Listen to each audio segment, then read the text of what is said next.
walafiat. Alhamdulillah. Dan yang kedua, yang tidak kalah pentingnya ialah sholawat serta salam semoga tetap tercurahkan kepada Nabiullah Muhammad sallallahu alaihi wasallam yang telah membawa manusia dari kehidupan jahiliyah menuju kehidupan modern yang bernuansa Islami, membawa manusia dari kehidupan yang biadab menuju kehidupan yang beradab, membawa manusia dari kehidupan yang gelap menuju kepada cahaya yang terang benderang.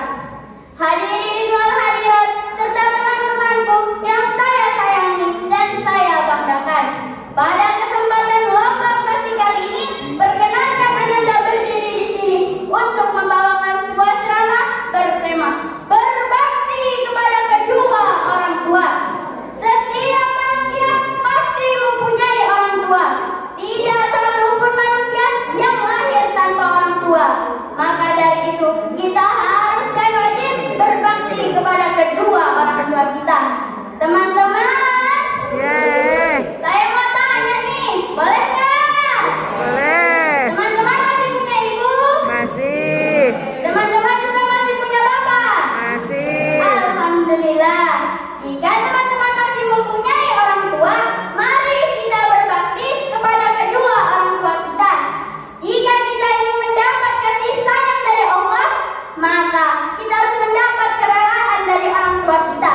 Sebagaimana sabda Rasulullah sallallahu alaihi wasallam.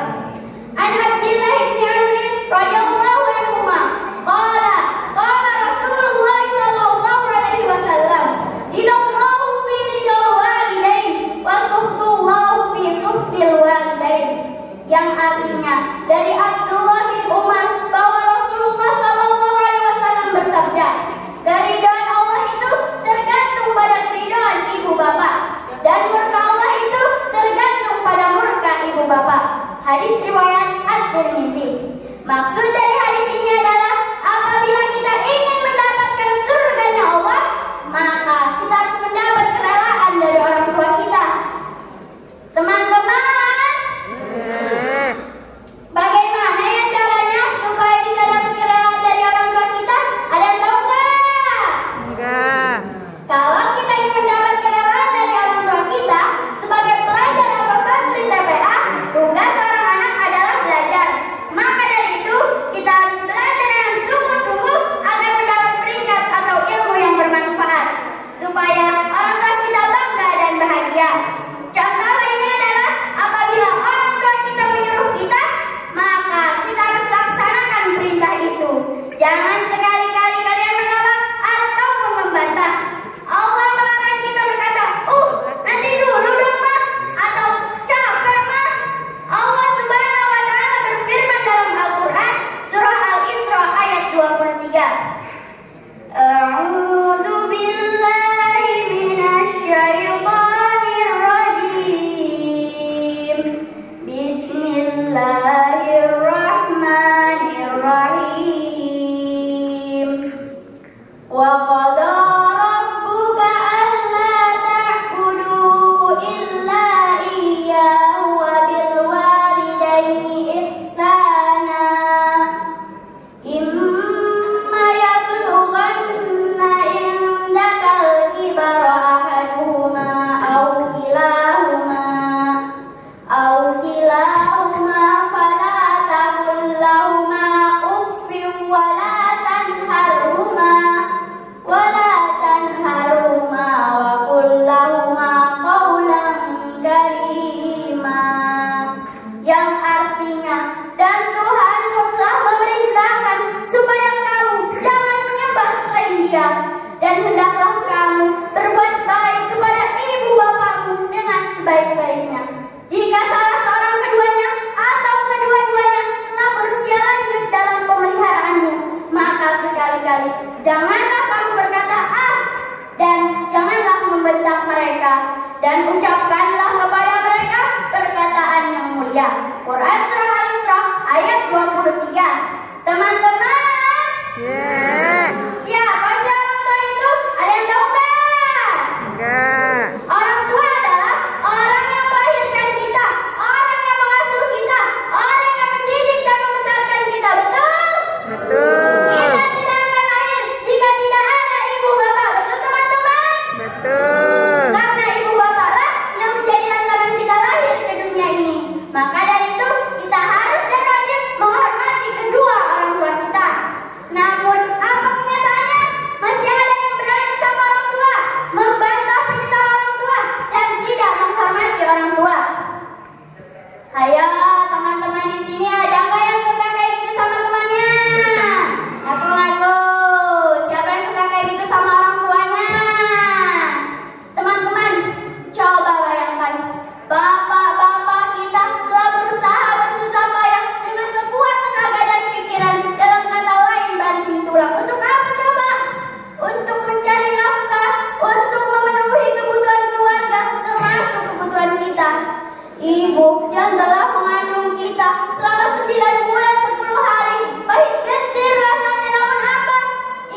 tetap ikhlas, sabar dan tawakal kepada Allah Subhanahu wa taala. Ibu yang telah menyusui kita selama 2 tahun, sakit tidak dirasa, lelah tidak dirasa. Ibu yang merawat kita, membimbing kita, dan memberikan segala kebutuhan kita. Demi apa coba? Demi terlaksana cita-cita kita, ibu rela berkorban apa saja. Maka dari itu, sungguh anak durhaka yang berani menyanyiakan kedua orang tuanya. Ayo teman-teman di sini, siapa yang suka kayak gitu sama orang tuanya? Ngaku-ngaku. Teman-teman, kenapa ya kasih sayang Allah terletak di kedua orang tua kita? Coba kita ingat-ingat. Saat hamil, kita berada di perut ibu selama 9 bulan. Sebelum melahirkan, ibu merawat dan menjaga kita dengan baik, menjaga dengan hati-hati agar kita selamat. Saat melahirkan, ibu merasa sakit sekali, tapi rasa sakit itu segera hilang ketika kita sudah lahir, karena ibu merasa senang mempunyai anak. Saat kita sakit, ibu merawat dan menjaga kita dengan baik, bangun di tengah malam ketika tahu kita menangis. Ini semua bukti bahwa kasih sayang ibu sangat besar kepada kita. Rasulullah SAW pernah bersabda, ada seorang sahabat bertanya kepada Nabi Muhammad SAW, siapakah orang yang pertama kali berbuat baik kepada engkau, wahai Rasulullah? Kemudian Rasulullah menjawab, ibuku. Dan sahabat itu bertanya lagi, siapa lagi, wahai Rasulullah? Kemudian Rasulullah menjawab, ibuku. Dan sahabat itu bertanya lagi, siapa lagi, wahai Rasulullah? Kemudian Rasulullah menjawab, ibuku. Dan sahabat itu masih bertanya lagi, siapa lagi, wahai Rasulullah? Kemudian Rasulullah menjawab, ayahku. Dari hadis di atas ini, maka kita sebagai seorang anak wajib berbakti kepada kedua orang tua kita. Allah Subhanahu wa taala berfirman dalam Al-Qur'an surah Luqman ayat 14. A'udzu billahi minasy syaithanir rajim. Bismillahirrahmanirrahim. Wa wassaynal insana biwalidayhi hamalathu ummuhu wahnan ala wahnin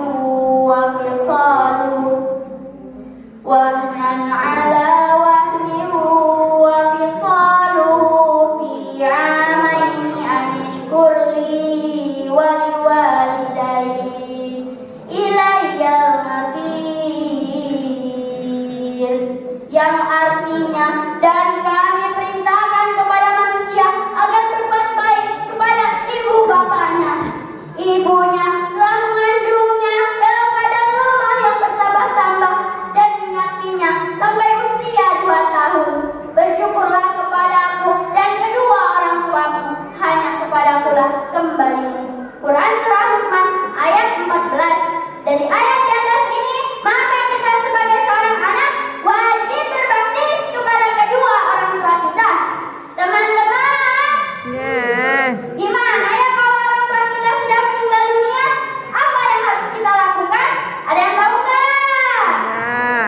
Kalau orang tua kita sudah meninggal dunia, maka kita harus menjadi anak yang saleh dan salehah yang selalu mendoakannya di setiap waktu dan kesempatan. Baginda Rasulullah SAW pernah bersabda, An Abi Hurairah anna Rasulullah SAW idza mata ibnu Adam inqata'a amaluhu illa bi salasin shadaqatin jariyah aw ilmin yuntafa'u bih aw waladun shalihun yad'u lahu, yang artinya ketika meninggal anak cucu Adam, maka akan terputus semua amalnya kecuali 3 hal: sedekah jariyah, ilmu yang bermanfaat, dan anak yang saleh dan salehah yang mendoakan kedua orang tuanya. Hadis riwayat Muslim. Yang dimaksud anak saleh dan salehah di sini, sebagaimana yang dinukil dari kitab Kanzul Gaul karangan Syekh Nawawi Al-Baltani, ialah yang mau mendoakan kedua orang tuanya. Dari hadis di atas ini, tentunya semua orang tua menginginkan kepada teman-teman semua, termasuk saya, agar menjadi anak yang saleh dan salehah yang selalu mendoakannya ketika beliau wafat. Maka dari itu, saya mengajak diri sendiri dan hadirin wal hadirat, mari kita bersedia